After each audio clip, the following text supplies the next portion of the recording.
Esther's Reboot Challenge, Day 20, page 93. How would you define Minjung in terms of the work she does for a living?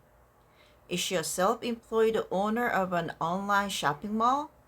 Or is she a freelancer because she's working for a shopping mall on the contract? Or is she a full-time employee because she is now going to work for a company? If you ask me, I would say that she is a truly independent worker. Minjung's living situation changed several times throughout her working from home journey, but she never stopped working. She has been doing what she wanted to do, despite changes in her environment. During this process, she was able to hone her craft, acquire more diverse skills, and significantly increase her income. Whether she works on a full-time or part-time basis is not important. What matters is that she can accept or decline a request from a company at any time, depending on what fits into her schedule. What matters to Minjung is having a position that allows her to work flexible hours while doing what she does best. Experts predict that in the next 2 or 3 years, she will see the coming of a world of independent workers with similar qualifications and backgrounds.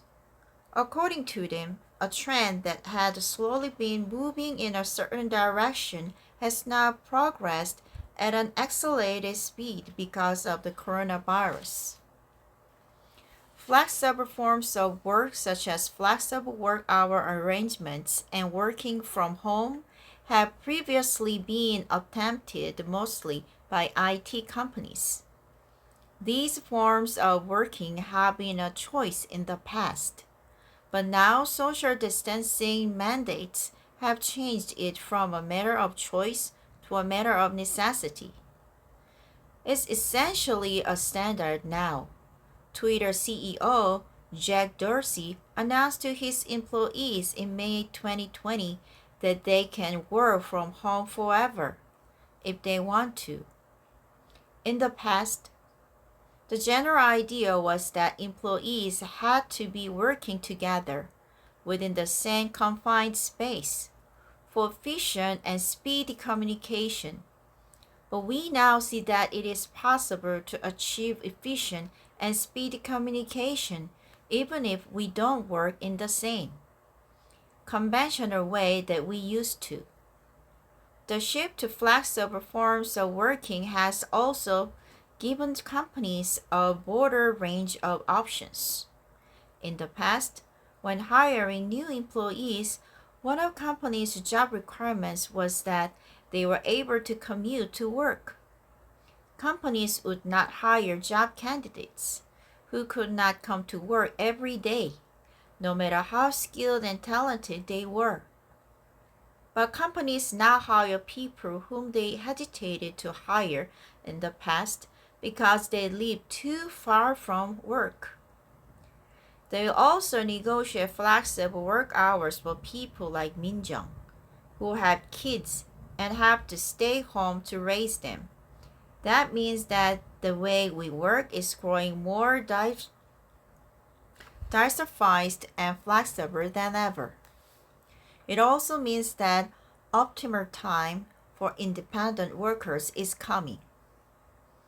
The life that millennials really want. For members of the millennial generation who value work-life balance, the independent workers' world is ideal. Millennials, those who were born between the early 1980s and the mid-1990s, have always struggled between building the life that they want and supporting themselves. Their pursuit of dreams and happiness is fine, but they cannot give up their job security for either. Therefore, they stay in a job in order to make a living, but their minds are on the after-work activities that they enjoy. Since both job and outside activities are important to them, Work-life balance is an important issue for them.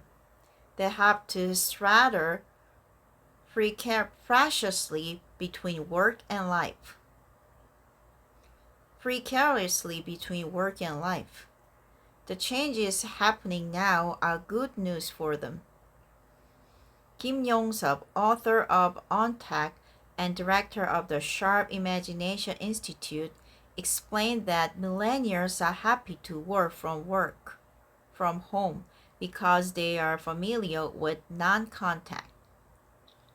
Working from home instead of going to work is what millennials have always wanted because they can win in the job market with their skills alone, without having to stuck up to their superiors or walk on eggshells around the boss. It'll become the grand trend in the job market when millennials enter it in full swing. What will happen if on-tech becomes our standard routine in the post-coronavirus world? What will the world look like if everyone works from home rather than commuting for a 9 to 5 job? When this new generation, with its new solutions, dominates the workplace culture and values as we know them, as well as the office job as we know it, will gradually become a thing of the past. We also need to pay close attention to the criteria the millennials use when choosing a job. They made choices for different reasons than those of previous generations, for whom it didn't matter if a certain job was what they wanted. Previous generations looked for jobs that would keep them out of poverty. It was enough for them to get a college degree and a job that paid well. Millennials, on the other hand, think about their jobs in terms of the lifestyle it can provide them with. Millennials are different. Even if they find a job at a company they like, they don't hesitate to quit that job if it doesn't meet their criteria for living. Their parents are flabbergasted when they find out that their